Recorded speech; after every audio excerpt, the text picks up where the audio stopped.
What's going on, everybody? We have sound now. Sterling. We got audio? I think we have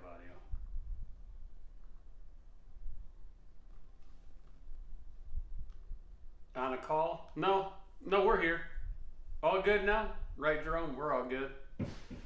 All right, so everybody knows the economy is all over the place, right? Stock market's all over the place. Fuel is all over the place. Rates are all over the place.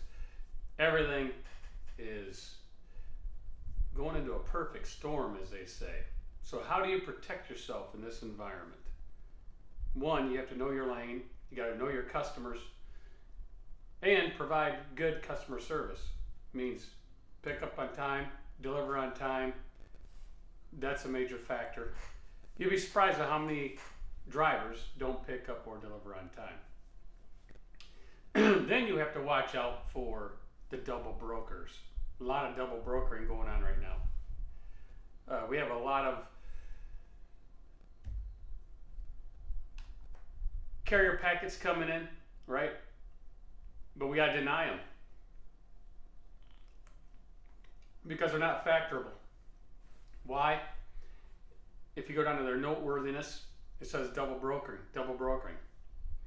So factor companies will not double broker anybody that double brokers, because you don't know if you're going to get your money, right? You don't know if you get your money. Yeah, Bullywoods, it is sad, right? Even these brokers come up and they double broker, and a lot of them are out of a certain part of the country, like way down south, east. You can get the state. It's nice and warm down there all year round. Miami's where a lot of them is coming from. Good morning, all, says Shannon. But, you know, what do you do in this market? Yeah, Jose, Florida. A lot of them come from Florida. And that's another thing. You know, you have some contractors out there, but never said they'll never factor, right? They think it's a payday loan. It's not a payday loan. It's nowhere near a payday loan. But they ought to think about it, because how long can you carry the note on $5-6 a gallon fuel? How long? Got to have that cash to keep operating. And with factoring rates so low, why not use that money? It's just a fee. So anyway, if you have a lot of trucks, that's what will happen to you. You're going to run out of money if you don't factor, because the longer these brokers take, think about it, when the economy starts taking a tank like it is, inflation's going up, are they going to pay in 30 days, 40 days, 50 days, 60 days? And then you got to foot that fuel bill because no checks are coming in the house. There's a reason why even big companies factor, because they keep their cash. Working on the business at home today, waiting on truck to get fixed, researching business organizations and funding opportunities, networking with Michigan women-owned business organizations, etc. Awesome. Cash is king now. Get it quick. Right. Well, the more cash you can keep on hand, the better. You know, a lot of drivers are thinking about, you know, moving company to company and things like that, thinking it's better over somewhere else. The megas are not going to save you. If you can't make it where you're at, it's not going to save you over there. Because let me tell you from experience, if you're an owner operator at a mega company that has company trucks, who do you think is going to get the loads first? Who do you think? The company driver or the owner operator? And You can come get your hat later today. I have it. It's sitting right here. They're going to give that load to a company driver first before they give it to an owner operator, because they got to keep that company driver, right? They have to keep them. And the company driver's not making money. You know, he might get disgruntled. He might do something to the truck, so forth and so forth. So, that being said, we got some more trailers. We got 2 more trailers. So, anybody wants to come over here, get paid after every run. We got 2 trailers available, van trailers. They're plate trailers. They're sitting in Springfield, Missouri. So, if you'd like to come on over, just shoot an application at lighttrucking.com.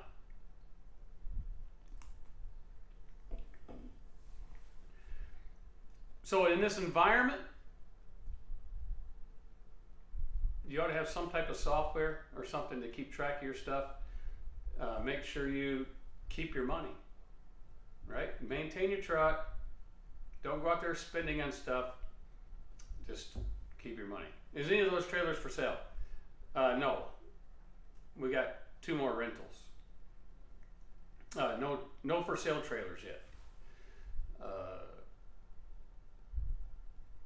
You know, the one, you know, Bob has a trailer. I think Bob might have a trailer for sale. Cool Trucking. I think he was going to sell one of his trailers.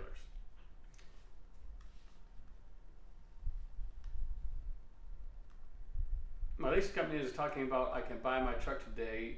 You'll let me know by the end of today. All right, Antonio. I'm doing power only within a 300 truck company. I get scraps, but my rate is locked in. All right, Sterling. Anytime you want to come over here, we got 2 trailers. You can pull a trailer, you don't have to worry about power only. Just arrived, says Snowlord. Here, I'll put up a link. And I know some people like to come in. We'll take 2 or 3 people maybe. There's the link. Now, I was talking to a driver, and he thought about sitting on a sideline. Well, the problem with that is sitting on a sideline is, how long do you sit? How long is this going to last? You can't sit on a sideline forever. That just puts your business at risk, right? So at least as long as you can go out there, and if you can pay all the bills, and even if 0 goes into savings, at least the business is not bleeding money. It's making the money to stay afloat and pay your house bills and things like that. So sitting on the sideline is not always the greatest thing to do, because a lot of people are not going to sit on the sideline, no matter how bad it gets. And then the ones that are going out of business, they're just not paying truck payment. They're just waiting until they catch up with them, right? So it could be 2 or 3 months before we see more loads than trucks, which then will raise rates, supply and demand. How much would you say if you use diesel fuel per hour? Yeah, diesel fuel is 2 to 3 tenths a gallon an hour, depending on which type of APU you have. That's what it depends on. What's up, Snowlord? What's up? Isn't that about No. the average figure? 2 tenths to 3 tenths for APU? You talk about fuel gallon. usage? Yeah. Yeah, about a gallon for 10 hours. Right, so it's like 2 tenths. 2 tenths to 3 Yeah. tenths an hour. But now the electric APUs, mine would run about 12 hours. But if you got way down south, it'd be about 10. Even if you're laid over, there's still good APUs, even if you have to run your truck for 2 hours to charge the batteries. Right. Right? At least it's being charged back up, and then you can go back to running electric. To answer Red Diesel's question, Dale's APU is the only one I would go to for used APUs in Springfield. Don't go to the other place. However, I will warn you with this. Dale's warranty only goes for his APUs. So if you have an issue, you have to come to Springfield. Now, we live in a good freight area, but if you're like in Montana or in New York, your APU goes out, you're kind of SOL. Whereas you can get used APUs from like Thermo King or Carrier. If you go that route, then there's usually a better warranty that you can go to any dealership for. So just kind of a heads up on that. And 9 times out of 10, I know people that buy used APUs, regardless who they buy them from, you end up putting another $2 to $3 grand because the warranties are usually only 30 days, and at that point, you might as well get a new one. So just kind of keep those things in mind. Looking for a new gig in July. Who are your good affiliates with available trucks? Well, we do have one that has a truck available and a trailer. I guess it's ready right now. It will be ready in July also, but he's looking for someone as soon as possible, right? Yeah. Yeah, because that truck's just bleeding money right now for sitting. Right. So. And right there, Glenn, if you're interested, I'll roll this ticker tape above there just for a minute, and you can get the email address. There's your email address, bobkeck7@yahoo.com, or you can call the phone number right there going across the top of the screen. So what's been shaking, Snowlord? It's been a busy morning.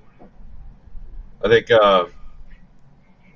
we got one driver loaded, one driver empty, but he's not ready for a new load yet, and still dealing with some other stuff outside of the trucking space, and then also just putting some numbers together. I think, I did a video yesterday about people being honest with themselves on their numbers, and if your fuel is running too high, that has to be adjusted. So, but anyways, this looks different on this eCam on the computer. So, but I'm still getting. What do you mean it looks different? You look different? Everything looks different. The way it's scrolling, the way the comments appear on the screen, and all that. It's a lot better.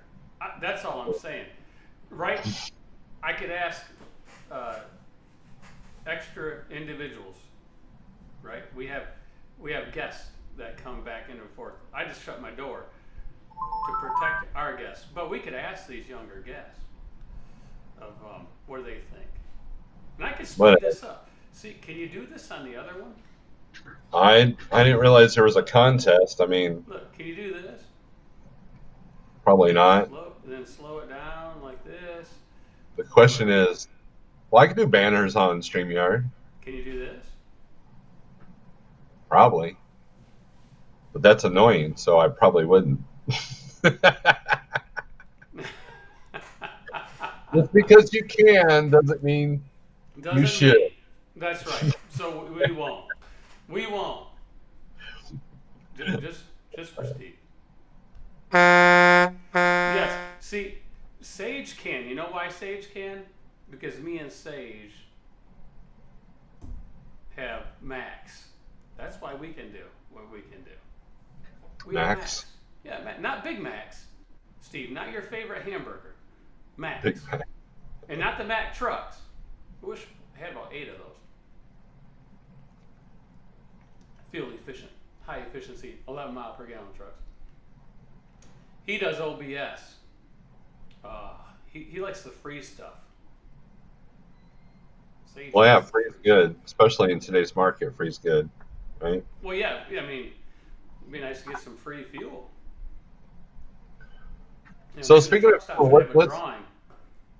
let's do some numbers, Jeff. Right? Okay, let's do some numbers. Okay. and it's going to make people cry. If I think I know where Steve's going with this, and if he's going to these trucks that have this hood out there for a mile and fuel mileage, I'm sorry, guys. You better sell those trucks or stop those trucks, because you're going to be in trouble. Especially so the number. So regardless of what you drive, people should know the percentage of fuel cost to your revenue. So let's say you have a revenue of 7,000 for the week. And if your fuel's above 45%, what does that look like on the net side? So let's say if you're getting $1,000 a day, which, for the most part, I've been able to score.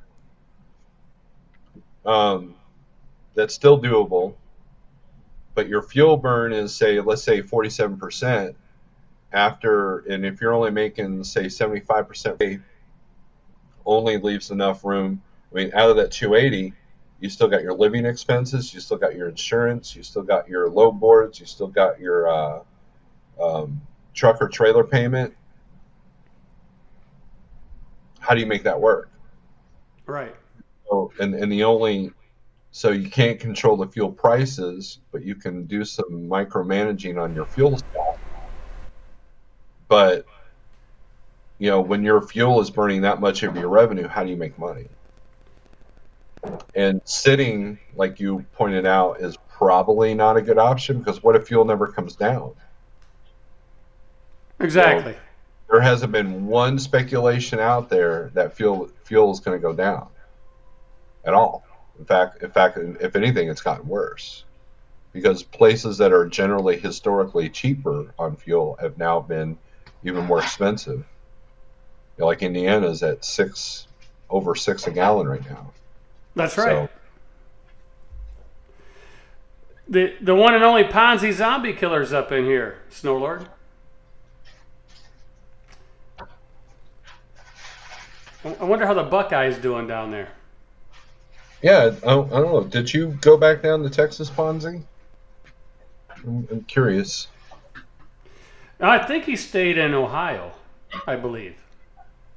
I guess my mic was too low. It shouldn't be low now. No, you're fine on my end. So I don't know how much louder I am to the chat, but there's absolutely no reason for diesel price to go down until we go into a full-blown recession. I agree with that. I agree. And that's kind of what it took in 2009, right? So he's in the rubber capital, Akron.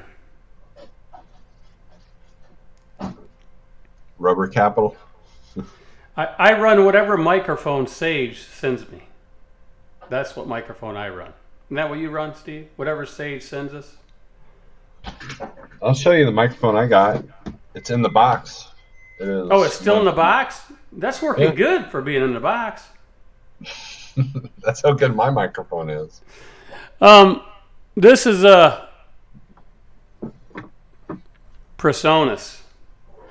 And I got it going through the Presonus audio mixer, but I had it way down. That's why. I could tune it up, but I just haven't went through the computer program to tune it up. X rubber capital of the world. Right there, because that's over in China now. Exactly, cool truck, and you got to be very selective when choosing loads and lanes. Let's talk about fuel mileage for a second, Snowlord. So if you have a truck that gets, let's say, 5 miles a gallon, you're going to go under if you idle that truck to stay, on 34-hour resets, 10, 12 hours to sleep at night, or however long you're stopped. If you idle that motor on a 5 mile per gallon truck, you're going to be in trouble. Well, here's an example. So if you have a truck, let's say you have a load that was supposed to pick up Tuesday and deliver Thursday. It was a 2-day load, 600 miles a day. And that load paid $26.50. Okay, because it came out of a bad area, but that's still a decent daily rate. So something happened at the receiver out of your control, mind you. So now we can't pick up till Wednesday. Well, the broker says, hey, no problem. Get it delivered by Friday at 2 o'clock. You'll be good to go. But then some mishaps happen to where now you can't make it there by Friday at 2 o'clock, and they won't take you till Monday.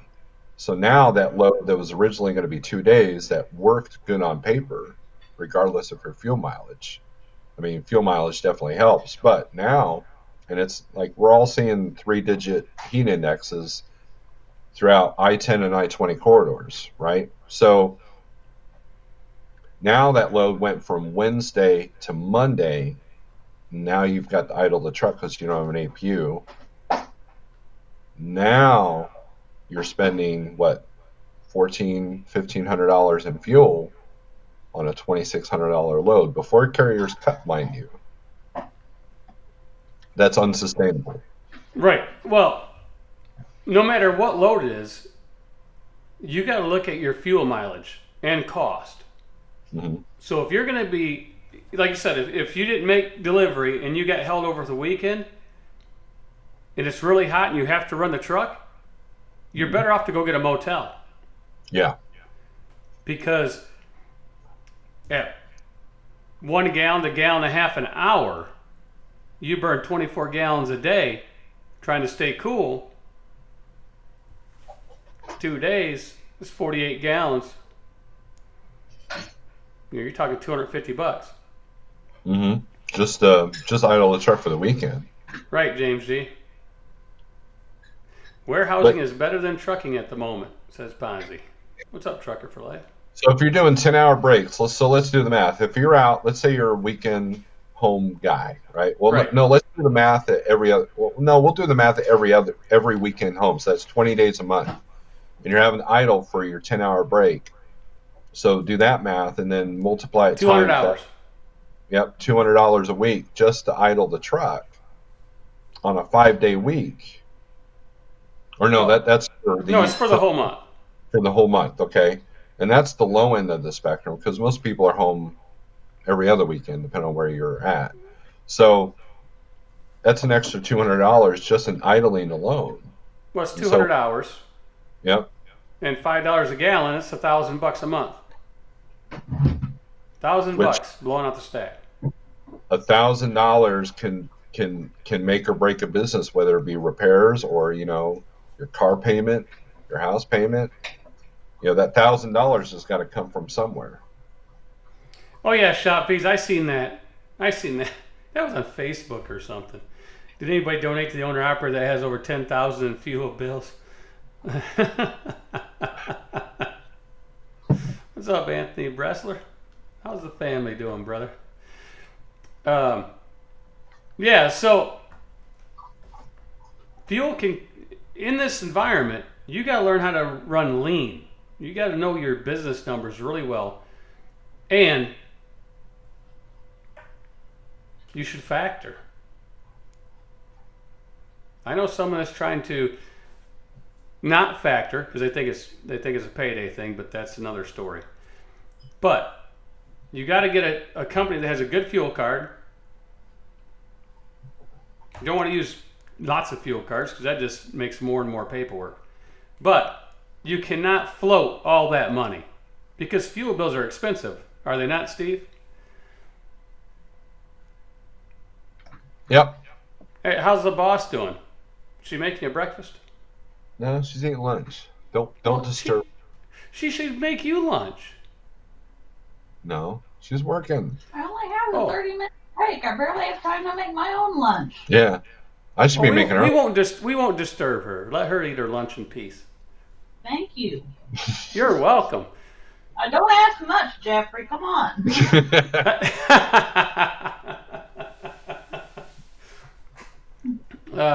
She keeps us in line, folks. She keeps us in line. Right. Look, if not, us YouTubers just go all wild and crazy and say all kinds of crazy things. Right. She'll be in the background, tell us when to shut up and to move on and everything. It's awesome. Now she's laughing over there. She can't even eat now. We got her laughing. Yeah, I'm going to have to hang up so she can eat in peace. yeah, so that that way you won't get in trouble later on when she's hungry and says, I didn't get to eat my lunch. You interrupted me. But, so Steve, what do you think? I watched a YouTube video the other day of someone promoting their company, right? And said they're the only one that done that. And they compared themselves to Landstar and some other things. And you used to watch the guy, or you might still watch him. But I'm like, he doesn't watch a lot of YouTube then. Because there's other people that do that stuff. But anyway. Yeah, look, there's a lot of people that are kind of in their own world. They don't realize what's going on around them, and let them do what they do. I mean, I don't think it's That's any right, smooth.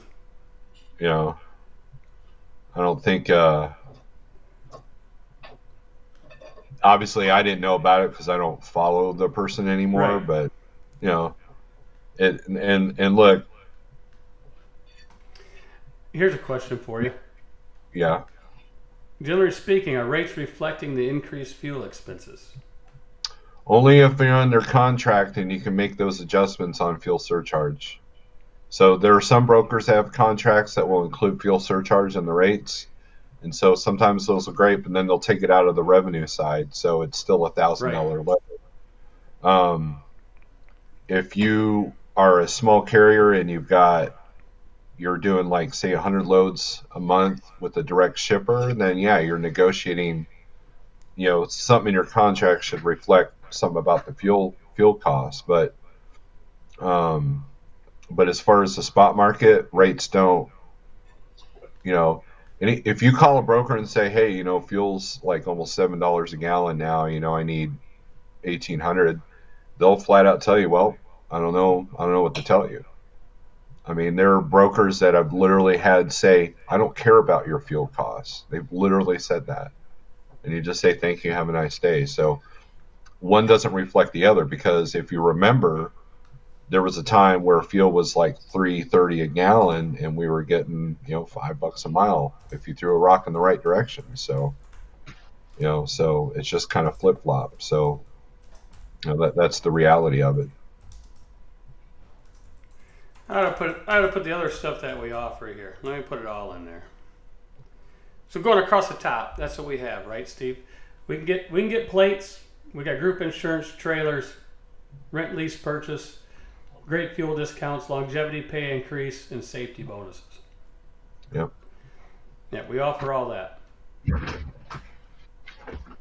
No. I heard there was a company that takes 20% off the fuel surcharge. Is that wrong? Well, there is a lot of companies that don't give you full fuel discounts or don't give you all the fuel surcharge. Right. I mean, there's a lot of major companies out there that will keep a lot of the fuel discount. They just do. Yeah. Right? Shannon, lease purchase opportunity, call Bob. He's got that truck and trailer. And if you want to call him, I'll put a good word in for you. So will Steve. Mm-hmm. And you could be in that truck next week if you really wanted to get in that truck. If you want to come over here, it's already set up. Big Mouth, Big Mother Trucker. I'll address that comment. We can't change relative fuel prices, but you can. It's all about negotiating. If like for example, if I quote a number, I said, well, the costs are this and this, so I need to be at this number. And if number one, if a broker sits there and says, I don't care about your fuel costs, has an attitude, then the phone call's done. I say, thanks, have a nice day, and move on.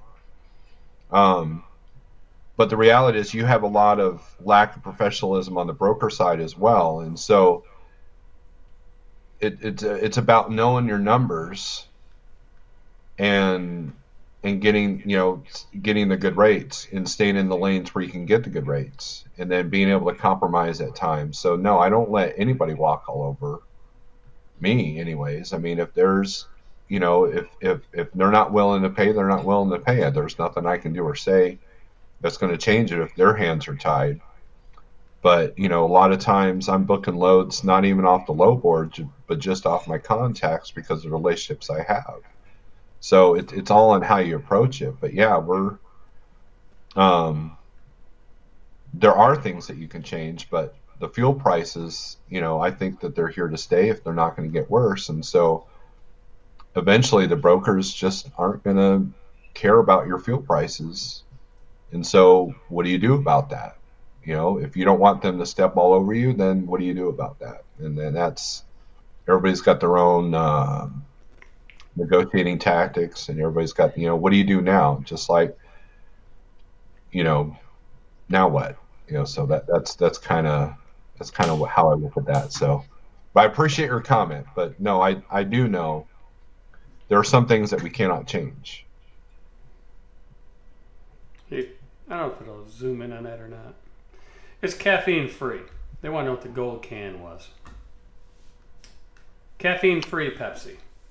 I'm not seeing rates below $1. Big Mother Trucker says we're talking $6 a gallon fuel, and now the rates are below $1. I have not seen below $1 a mile. I have not seen that either. I haven't seen it either. But let me do this. Let me bring up a sale. I had one driver say that he's seen $1.20. Did you take it? He says no, can't run at that. Then what'd you get? Then he got I think $3 a mile. National van rates right now, according to the rate index, is 271. Reefer rates are 304, and flatbed rates are 347. And the average price of fuel across the entire nation is 572. So if I came across brokers that are trying to move stuff $1 a mile, have I seen that? Yeah. Did I take it? No. And if they never are able to move that load at that rate, then that load never moves. So I can put this hat on just like. So there you go. That hat's too big. Actually, it's too small. It's too small. Okay. Oh yeah, I didn't open it up. I just set it up here like this. Let's say if it's too small, then it's because you got a big head. Well, it's somebody's hat, so I can't. Yeah, you don't want to be wearing. Shannon don't want to use that. That's why I didn't put it on. She'd probably smack me. Morning, Jarn Armstrong. What's happening? That's his prices went up. So what I'm saying is everybody's price can go up, but already we have no control. The broker really controls everything. 97% of the brokers hang up, laugh, and say, "I can cover that." That's a negotiating tactic. That right. I mean, think about it. If that load's on the board and they tell you, "Oh, I move these all the time for 1,500," okay, well then why is it posted on the NAT board then? Right. So that's a tactic, and look, that tactic means that they have no interest in paying decent money for that load. So you just end the conversation politely right then and there. Right, and you just don't take the loads from those brokers. And you know what? The guys that do, they'll go out of business. There's no way they can run for that. And you're not going to run a load for free. And that's what you're doing. If you run a load for that, you're actually paying them to take their freight and deliver it. Yeah, and the people that are taking loads consistently under their cost and don't realize it, they're eventually going to go out of business. And shop fees, this is correct. We were laughing for 2 years. I guess it's their turn. That's what a lot of people don't understand. I preach this for a long time, right, Steve? It's mindset. When these guys get out here, they got $4, $5, $6, $7 a mile. They didn't even have to negotiate. That's what the rate was. Now the rates fall.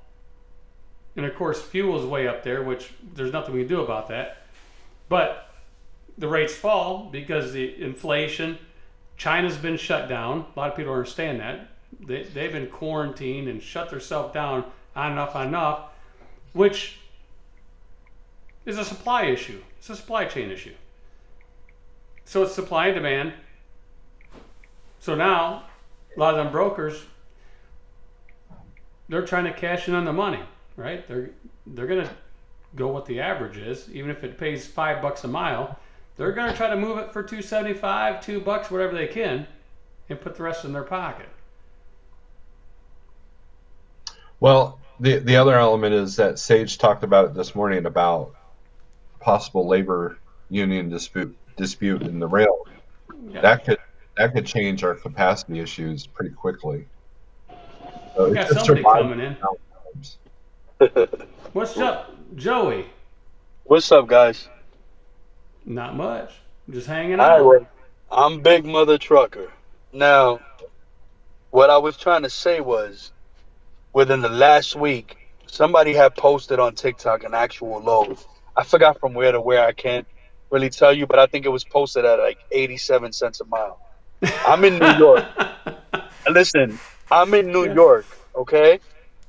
For the last 2 days, I just got my truck booked today, going to Chicago for 2,400 out of the Bronx, New York. Picking up in Jersey is a 2-pick, 2-drop, okay? I basically had to kiss the broker over the phone to get 2,400. For the last 2-3 days, I've been getting hung up on, laughed at, and probably ridiculed for the prices that we're trying. I'm trying to, from New York to Chicago, a minimum $2,000. What's that? About 260 a mile, something like that. I know what my cost to operate is. And that's So not unreasonable. it's not unreasonable at all because see my cost of operation for my truck, I'm at about the last time I did my numbers, I think I'm at like a $1.60, $1.70 a mile, something like that, because I own all my equipment right out. So my actual overhead is really my pay to my driver, my fuel, easy pass, and vice versa. Now, what I get upset with, you know what I'm saying? My opinion, where I get upset with you guys, your YouTubers, because you have a good following. You guys have a great voice, and there has to be something that you guys can orchestrate or do to help. See, I'm a one trucker guy. I'm not a fleet. I don't have 5 trucks. I have one truck, one Right. driver. I'm trying to expand and grow. But when you got these guys lowballing us, and then we don't unite, we don't stand together in no type of way, how can somebody keep their lights on at home and feed their kids when you got guys taking dollar freight, $1.50, $1.70 freight? Because like you said, the load is not supposed to move if they're moving it at that rate. But guess what? The load disappears. So I know it didn't magically just move out the dock on its own. Somebody's taking this freight. Well, Joey, I'll address that. So, number one, if a load disappears, the shipper, if they're not willing to pay that money, they might just be, all right, well, it's not urgent, so we'll move it to another day. Now, I will True. say this: Jeff and I have preached about people doing their numbers over and over and over, and it's like we've brought the horses to the water, and Yeah. nobody listens. And so we've tried to do our part to educate and tell people this is how things, this is how you deal with high fuel, this is how you deal with low rates. We've given that information out there, and just no one's buying it. People would rather watch YouTube drama, or they want to watch people fail. Yeah, And that's crazy. I mean, it's like a so, soap opera, man. so I hope you don't put any blame on us, because No, we've no, done. no, not at all, not at all. I'm just saying, like in general, like if everybody would cut the bullshit drama and stop worrying about what this guy's doing and say, hey, listen, we're supposed to be brothers on the road. What do we Mhm. do to up our rates? What do we do to combat this fuel? Like you get what I'm saying? Like every other, how do I say, like every other entity around the world, if you Mhm. allow it to happen, it'll just keep happening unless Right. people actually stand up and do something about it. You see what I'm saying? Like, look at this fuel. Biden came into office.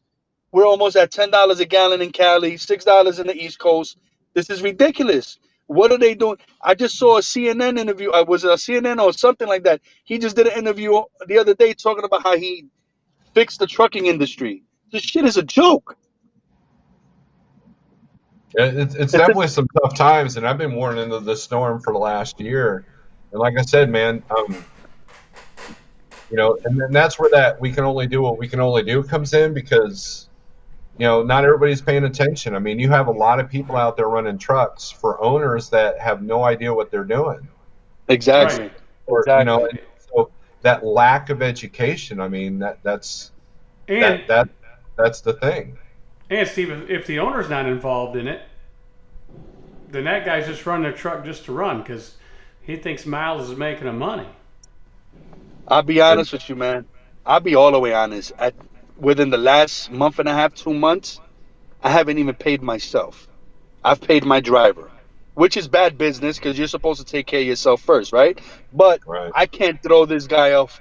I can't get him off the truck because I'm not making no money at this time. He's been loyal. You get what I'm Right. saying? So I gotta, like you said, you gotta micromanage and see where you can make yourself profitable and still try to move forward. Am I profitable at this moment? No, with these rates, because I haven't been able to pay myself, but I'm staying afloat. I'm weathering the storm, so to speak, right? Now, what I'm saying is, I just wish that truckers would get off that high goddamn horse, somehow unite together, and honestly boycott, do something, because these brokers have gotten away with murder as far as the rates are concerned. You guys see the board. Maybe you're in a different lane that the rates haven't affected there yet, but on the East Coast, these rates they're shit. And then what kills me is these people you got must, tolls and everything else in the East bro, Coast. tolls. The George Washington by itself is almost $200, almost $200. And I throw that out there, and I say, listen, we got tolls. Like the other day, they wanted me to pick up a load in Brooklyn. I live in the Bronx. My truck was parked in the Bronx. To go to Brooklyn, Queens, if you guys been in the boroughs, to go to those type of boroughs, it's a toll going in and a toll going out. You get what I'm saying? Look at this classy dude. Look at that hat. Sage, what are your thoughts? Yeah, see, look at this guy. As a broker, just so you know, Joey, I am a freight broker. I've also been a driver, a carrier. I have my CDL. So right now, it's not always just the brokers. So, you're a carrier, correct? Yes. Do you have any direct customers? At the moment, I've tried to work and make direct contacts. Over here in the Bronx, man, a lot of these people rather deal with brokers. For what reason, I don't know. So a lot of shippers right now also have budgets that they work with, right? So it's not always the broker. I'm not going to say some brokers aren't jerks. Trust me, I hate brokers, and I am one. But a lot of these shippers have budgets. That's okay, Sage. We like you. We like you, Sage. Nah, honestly, you sound like a really cool dude, man. I just get upset with the brokers that pick up the phone, man, and they shit on you. And like he said earlier, they tell, oh, we don't care about your fuel costs. I get that, but you're sitting behind a computer on another man's salary. Like they're paying you a percentage, a commission, and all that. You got to somewhat think about, well, if you didn't have these truckers to move these loads, then where would your check come at the end of the week? You get what I'm saying? So be a little bit more compassionate towards the trucker. Even though a lot of these truckers, believe it or not, they don't deserve compassion. A lot of them they're dumb as a bag of rocks. And they stereotype us because of that. Yeah, so Well, I'm the actual broker. So a lot of the people that you're talking to are like customer service people. Sometimes you want to try to reach out and talk, see if you can find a manager, see if you can find somebody up the chain of command a little bit, because normally the person you're speaking with is just an assistant. Yeah, I know. I get it. He's probably paid either by the hour or something like that. He's got a certain number he has to work with. And those are usually, like I said, for me, I'm the actual broker. I'm the one that, nobody else works for me. So you're calling me, they're my customers, and so on and so on. So I understand that. But that's a lot of times what's going on, too, is because customers are also pulling back on prices. So the brokers start to pull back on, and that's when, they also say, well, they start saying stupid stuff like I don't care and this because the customer gave them a rate that they have to try to move, and it's more work for less money for them too, right? Yeah, so you exactly. I get it. And that's the attitude you get from them, and so it's kind of that supply and demand situation. Now, Really a double-edged sword, honestly. yeah, and we do have, like I said, we are should be moving into the uptick season, and so rates either should start to go up, but the issue is that I don't know right now because we have record stuff coming into the ports. If they look at Savannah, but we have low rates, so either stuff's being warehoused. But I'm going to start to dig in why that is, why the rates, what's going on with the flow, because I do know that even my volume's down, but the ports are filling up. So I don't know if they're just not getting that off. I'm trying to look into what's actually happening at some of the ports in the East Coast, especially in your area, East Coast. Yeah. Getting busy. Well, the funny thing is, I don't know if you guys were aware of the supposedly infamous shortage. Now they're saying that the women about to have a tampon shortage, which, that's all freight that needs to come in. That's why I'm bringing that up. See, with the inflation, like I was saying earlier, everybody's numbers goes up, right? Except the trucker. As far as we get hit with fuel, we get hit with low rates. That's where my argument is at the moment. Even the tolls in the East Coast, the tolls went up. Okay. Yeah. But there's no way for us to legitimately have a stand on a rate and be able to get it back. I'm not gonna lie, sometimes I win, sometimes I lose. Like I said, it's a double-edged sword, and at the end of the day, I get it. It's inflation and all that stuff. I'm sorry, I just moved my car because I was blocking somebody. But like I wanted to say something earlier. I said it and it came out typoed because I was driving and texting, so it came out wrong. But the other day in my local deli, just in a quick example, I go and buy a hero, right? Usually costs anywhere between $6 and $7. The guy charged me $11. $11 for a hero. Regular turkey and cheese, lettuce and tomatoes. And I said, $11, are you crazy? He starts crying and showing me invoices where his prices went up. Right? So now we're getting affected with food, right? Mm-hmm. We got affected with fuel, now we're getting affected with fuel. Sorry about that. I had a phone call come in. We're getting affected with food and fuel. When is it going to be that we're going to be able to use that to our advantage and actually get the rates that we deserve? Yeah, the issue with driving, unfortunately, too, is that as rates go up in trucking, rates go up in everything else, right? So trucking logistics is a main factor in regards to inflation. So freight comes in. Okay, está bien. All right. I'm sorry, guys. I'm going to have to catch the replay on this. It was a pleasure. Thank you for having me on the live. I would like, if you're a broker, man, if there's any way you can put his information on here, I would like to, probably send my packet to you and see if we can do something direct, because I'm always networking. My channel is Sage News Live. That's my channel. Okay. I'm Sage Live. I'm an overdimensional broker. Jeff, I appreciate you, man. I've learned a lot from you as well. All right, Joe, I appreciate it. Your teachings have not gone unheard. It's up to the person to want to learn them. But thank you, guys. All right, thanks, Joey. Yep. Thanks, go down. So what's going on, Sage? Man, do we got a mess in this country or what, brother? We do actually. There's a lot, like I said. It just seems that, well, we all know about fuel. I don't see fuel coming down. I do see that the 2 o'clock Fed numbers, I want to see what that is, because that's also going to drop. It's going to be 3/4 point, right? Well, I'm hoping that, but I'm could be 1.5. I'm saying it could, but there's a lot of, and I'm being completely honest here, right? I'm being completely honest. Like I said, I last couple loads I did, one of them I paid $2,200. Now I pay very well because when I pay for open deck, but it was like 500 miles. I paid $2,200 and I had 25 in it. But it was an OD load, and I had, but it wasn't very big. I went on a hot shot. That was for me. I pay hot shot the same as I pay step deck. I'm trying to think of my last legal load. I think I made, I want to say 250, 300 on on a legal load. I want to say 200. And area, and I think it was another $2,000 load. I'd have to pull it up, but a lot of I deal with manufacturers, so at least the manufacturers. So I'm not talking like retail. So obviously, freight moves in a certain direction. It goes from raw material to manufacturing to distribution to retail to your hands, or you go pick it up. My freight goes from raw material to manufacturing to job site. So I deal that circles what I basically do.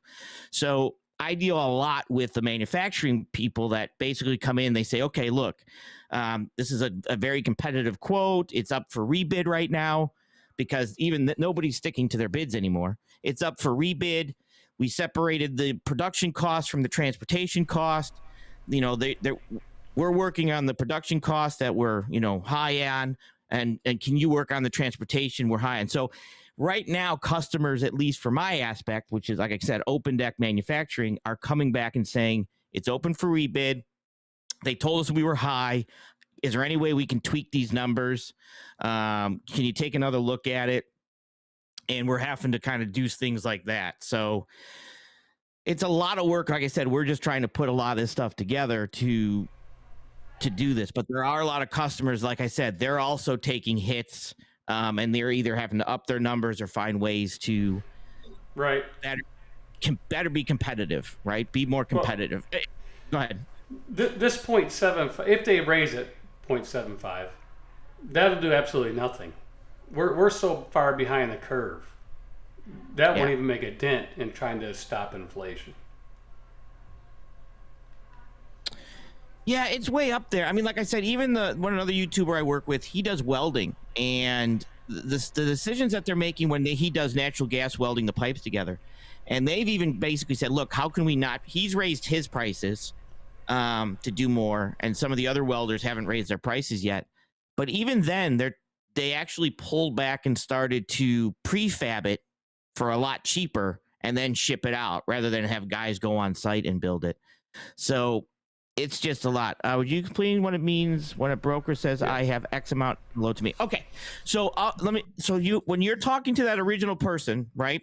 He's looking at a screen, and when that screen says, let's use a $2,000 load. Okay, let's say $2,000 is what is all they have in it. He might only see 1,500. I'm using simple numbers. I have no idea what some bigger brokers that get more volume, they adjust their volume to percentage points to try to work deals. So all he has to give you is 1,500. That's as much as his system will let him put in. It's like being over. If you go to a store and the manager has to come in and do an override, so he can ask a manager. Now there might be 2,000 in it. Okay, I'm just giving you simple numbers, but the amount that he's authorized to give you is 1,500 through that system.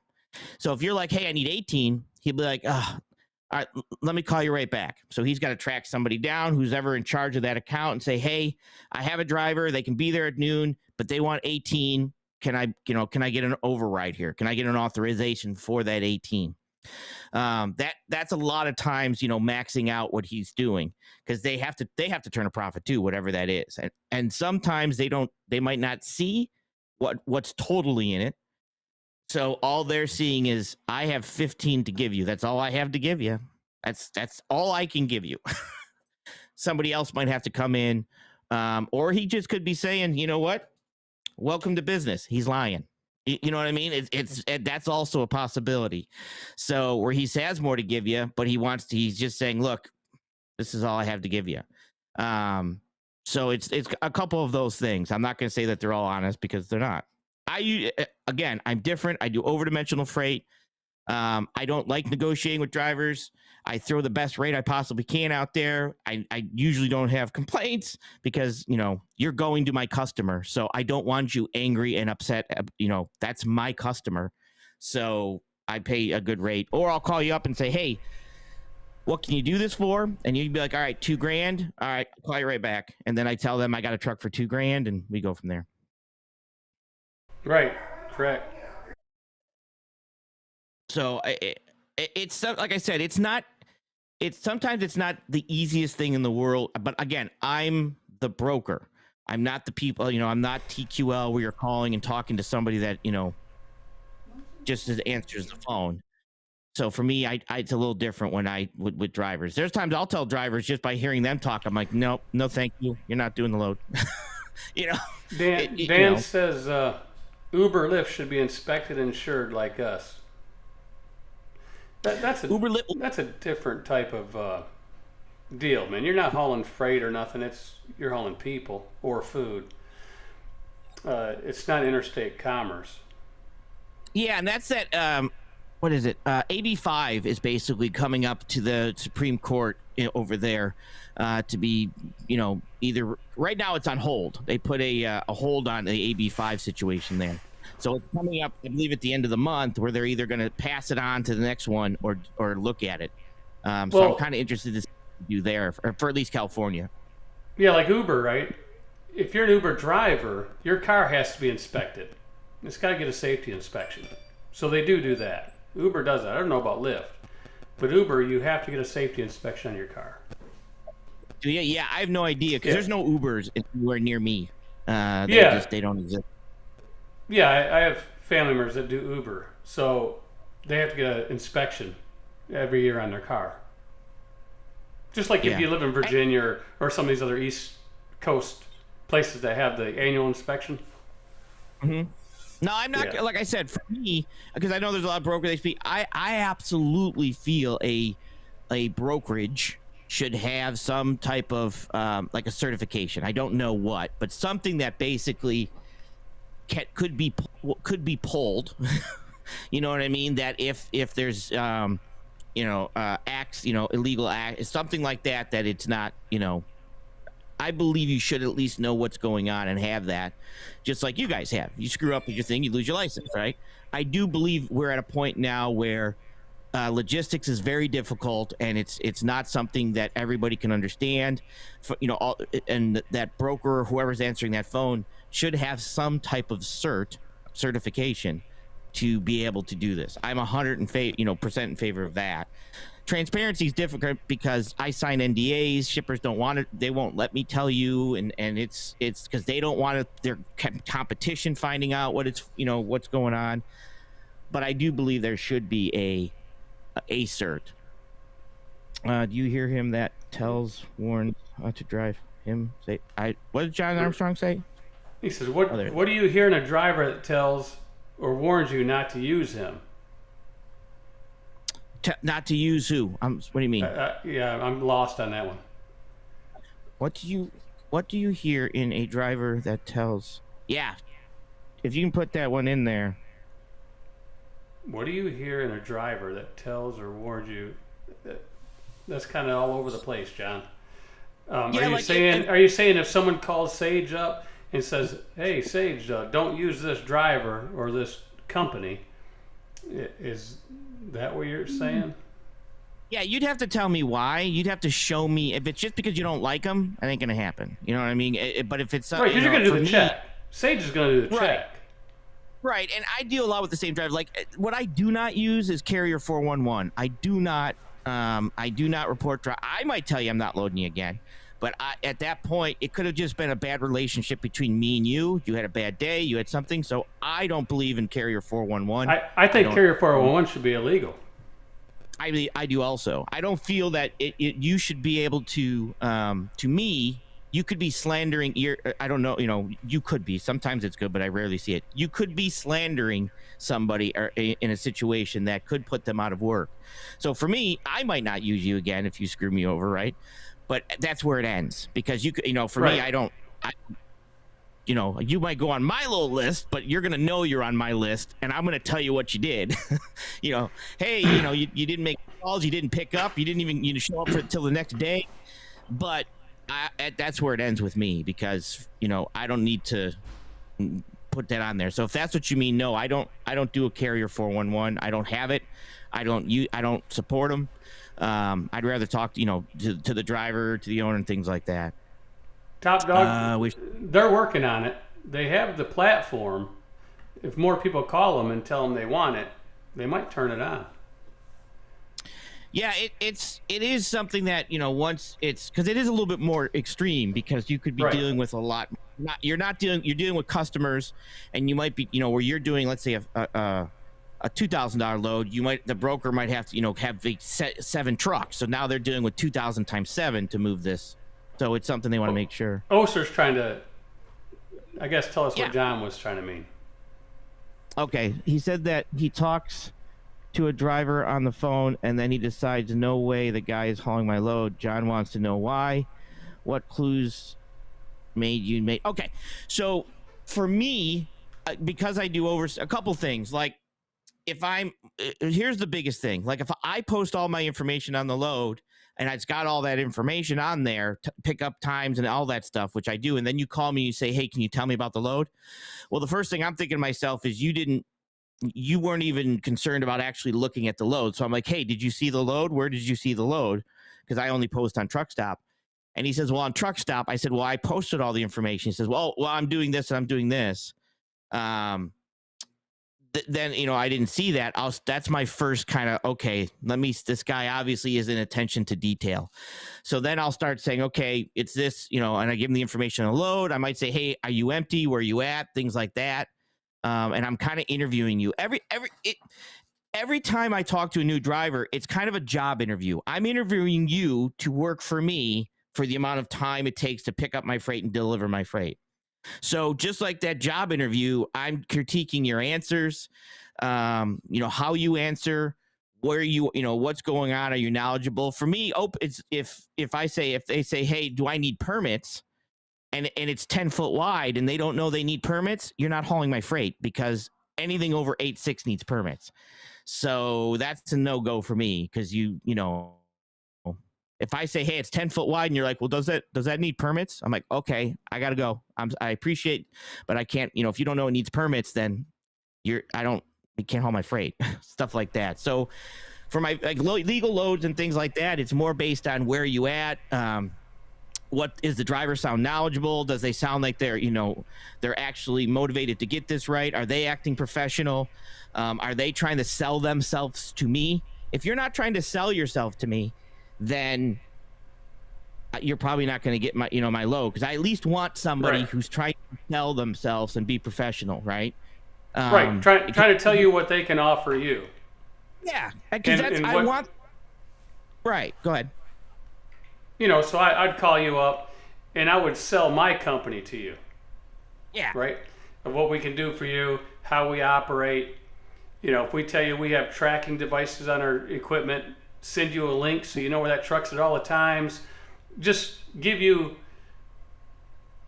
more of a reason to give us the load, right? Right. And then at that point, I'm like, okay, now, okay, perfect. This guy sounds like he's motivated to do a good job for me. He's motivated to do a good job, so I should be motivated to give him a good rate, unless it's $10 million. Right. And then at that, you might say, let's say it's $2,000. I got to post it for 16, and you want 2. And if I've got that in it, I might at that point I'd be like, well, are you sure you can get there on time? I'm going to verify all this, and I might say, all right, will you do, if we can split the difference, or fine, let's do the 2. Let's say I have it in it, okay. Or you could say, why do you think I should give you 2? If I had it in it. And I could say, I could say, Sage, we have Samsara ELD, we have a tracking link, we can send that to you. You can check that truck every second of the day, so you'll see where that truck's at. You'll have live vision of where that truck is. That's why we deserve the extra $200. Sure, and that's kind of what I'm looking for. So for me, if it's just like I don't hear any interest, in the load, you're not interested in telling me anything, about you. You're just like all you want is it. It's like how I go to a customer. When I go to a customer, it's not gimme. It's, what can I do for you? What can I do for you? I'm focused on the person that's going to pay me, right? What can I do for that person that's going to pay me so that will give me the money? And a lot of drivers get on the phone and it's, gimme. And it's like, well, what service are you providing me for that? Like what benefits? Well, if we tell you we're going to show up your customer, we're going to be dressed right. We're going to talk to them right. Right. That goes a long way, because that carrier is kind of an arm length of you to your customer, right? Because when that truck comes in, that's representing you. Right. And that's remember, like I said, so a lot of times I know, unfortunately, but brokers that you're going to find better rates and better communication with brokers like that aren't CH Robinsons. But of course, you got to be careful with them because some go out of business and some are con. But it's some that, like I said, for me, you're going to my customer. I just moved 2 loads that, I mean, I gave them the loads, and basically it's a situation that if I don't get a phone call, I know we're good to go, right? I mean, I'm at that point now with some of my drivers that they take the load, they roll in there. I mean, they're calling the customer, because I give phone numbers. Like, I will give you my shipper's phone number. I will give you my receiver's phone number. Do brokers, besides Carrier 411, keep a record of some sort and certain performance? In a TMS software, you can put notes in on carriers. Right. And those are your notes. The Carrier 411 thing is like a billboard of bad drivers. Carrier 411 is this. They won't let no trucking company have access, right? That's a red flag, number 1. Correct. 2, the broker can put whatever they want in there on that carrier. Now, Carrier 411, they could email the carrier, say there's a discrepancy that was put on there. You know, there's an item put on their record on their system, and you could try to rebut it, but they won't even answer their phone or talk to you. So how can you really refute anything when you can't talk to a person? And even if you do refute it, I'm going to be honest, that Carrier 411, if the broker put it in there, other brokers look at that and they don't care what the driver, to be honest. You know what I mean? It'd be like, they're going to see what the broker said and be like, okay. And they like I said, they have come to me and watched, and I looked at it. They walked me through it, and for me, it just wasn't. To me, it's not right. I'm not going to. If some other broker says something about a carrier, I'll look at it. But when I'm talking to that carrier on the phone, you can get an idea of how they are, right? Right. So, and everything happens in the heat of the moment.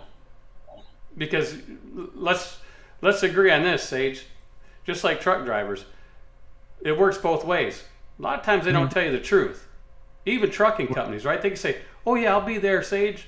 I'll be there at 2 o'clock. I'm unloaded," and they're still sitting at the dock getting loaded. They just want the load, right?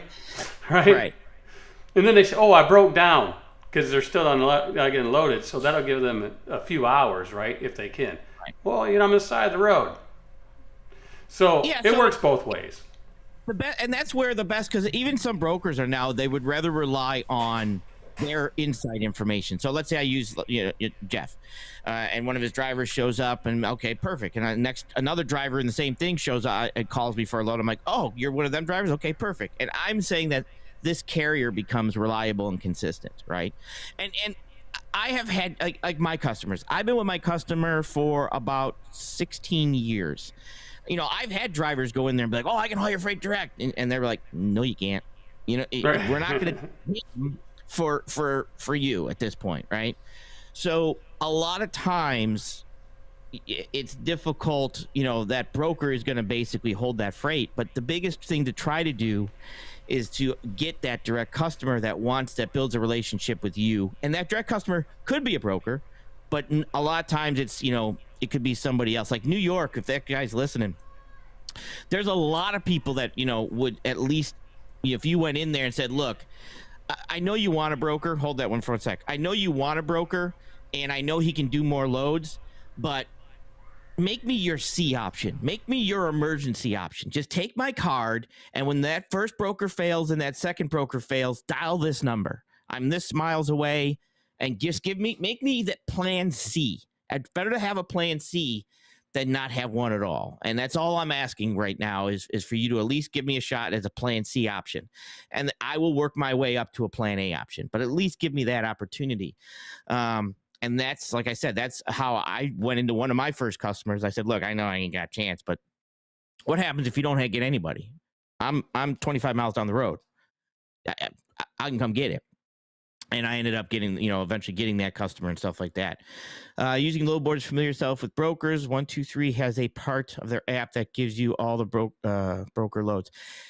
And the other thing is too is a lot of times I do not want to post a load on the load board. I will go through my list of carriers that before I post, because I want to go with the people I already know. Like, remember, you look at this as a job interview.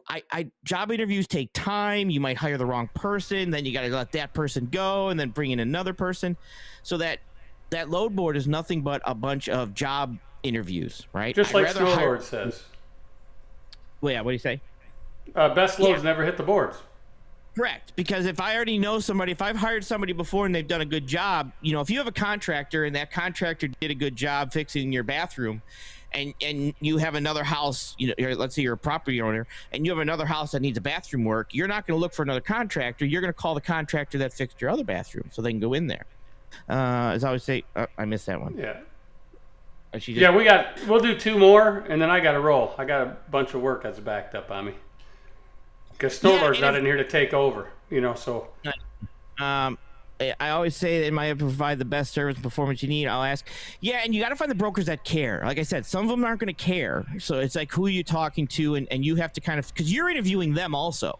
So you're interviewing them and they're interviewing you. It's that both-way situation. Right. At one point, I just called brokers and asked them. I don't even look at the board. Yeah, exactly. And that's pretty much how it does. And if obviously I'm news, so if you're not subscribed, subscribe over there. And if you guys go to Sage News.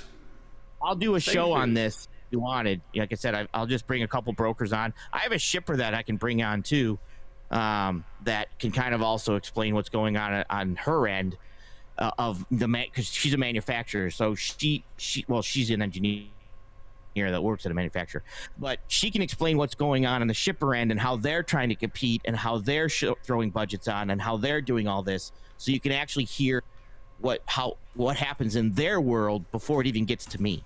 I'm gonna bring her on, so that's something maybe that needs to be heard too. But yeah, subscribe and like I said, shoot me comments or whatever if this is something you want me to do once 2 weeks or something like that. We can do that. Bring Jeff on and Snorlord, and I guess Jeff has to go back to work, allegedly. Yeah, I got to go back to work. Yeah, I got things to do. Yeah, I know. I actually do. I'm waiting for my 2. See, my guys are good. I don't have to do anything. If they don't call, we don't have a problem. They deliver in the morning. If they call me, we got a problem. But that's, my guys are trained. I'm trained. We're good to go. I don't bother drivers when they're driving.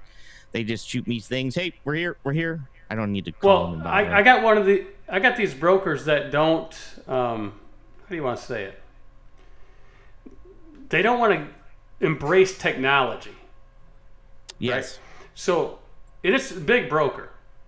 I mean, it's on the lower end of a mega carrier. They haul a lot of reefers. Mm-hmm. They're in Missouri. You probably know who I'm talking about. I'm getting They're close. 5 letters. They start with a P, they end in an E. Yeah. But we're there. But they got this old carrier packet you got to fill out. Yeah. Right? Instead of having like mycarrierpackets.com or RMIS or one of these digital ones, right? Yeah. I got another one I got to fill out. It's 37 pages long. Yeah, and here's the thing too, which is great. Like mine's like 3, right? Right. And what do you need 37 pages for? Yeah, because to be honest, you don't even need one. To be completely honest, there are laws in place that you technically don't need one, right? And they benefit the carrier. So mine's like my couple things about my company, my address, all my information, my credit thing, so it shows you that you're paid, and basically, hey, you telling me your information is all honest and blah blah blah, and shoot it back. So, but again, I deal with a lot of the same drivers. But at one time, I had I think a 12-page one and 13-page one to kind of protect myself. But for me, it like I said, it all depends on the carrier and stuff like that. But there's a lot of apps now that I'm actually shocked that you can't go to the my carrier packet and fill. It's like, are you guys kidding me? So all right. So thanks for everybody watching. Go to Sage News, subscribe, ring the bells, all that good stuff. Yeah, and if this is something you guys want, like I said, I can bring on either the Jeff or the oh my God, what's the initials? Canadian broker Rob. CDN. What's CDN? CDN freight broker. Right, and I do, like I said, I have that shipper that she likes doing podcasts, so I'll turn her camera off and she'll be doing a podcast in her eyes. But that way you can kind of hear what happens from her point of view and then things like that. So, all right, cool. That, All right, I'll talk to you All later. right, man. All right. Bye. We'll see everybody later. Thanks for watching. And go check out Sage's channel. We'll see you.